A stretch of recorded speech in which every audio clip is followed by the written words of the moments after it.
Ayah, di bahumu aku belajar artinya bertahan. Langkahmu tegap, kata-katamu tegas. Tapi di balik itu ada hati yang sentiasa memikirkan masa depanku. Ayah mungkin diam, namun diam itu penuh doa yang tak pernah aku dengar.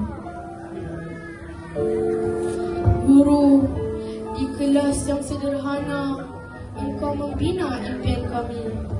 Engkau melukis masa depan dengan kapur dan sabar. Mengubah huruf menjadi ilmu, mengubah silap menjadi pelajaran yang berharga. Sahabat, kadang senyum di hari suramku, tawa di saat gembiraku, dan bahu di saat aku lemah.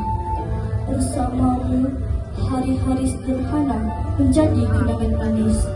Setiap rasa, setiap gelak kita simpan dalam hati tanpa kata. Doa ibu, pengorbanan ayah, ilmu guru dan bimbingan sahabat, semuanya akan kami.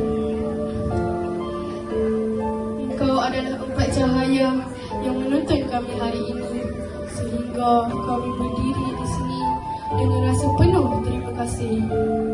Jika hari ini kami melangkah ke dunia baru, percayalah setiap langkah itu adalah hadiah untuk kalian.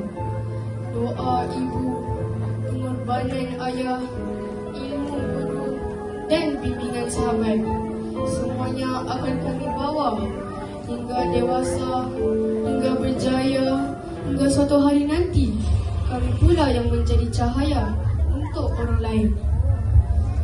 Terima kasih ibuku, ayahku, guruku dan sahabatku.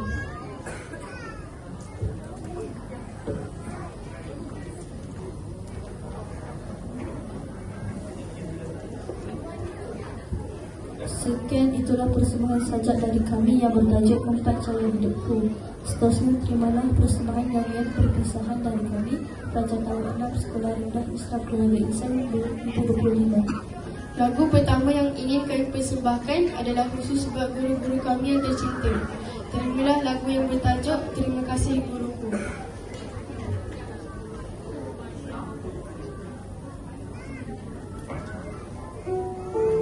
Untukmu yang telah banyak berjasa padaku, ingatlah pada mentari yang bersinar selalu.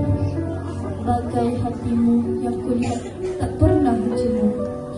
Ingatlah pada bintang yang menari malamnya selalu. Ingat pada ketika itu, percayalah kami akan selalu di sampingmu.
Apa yang kau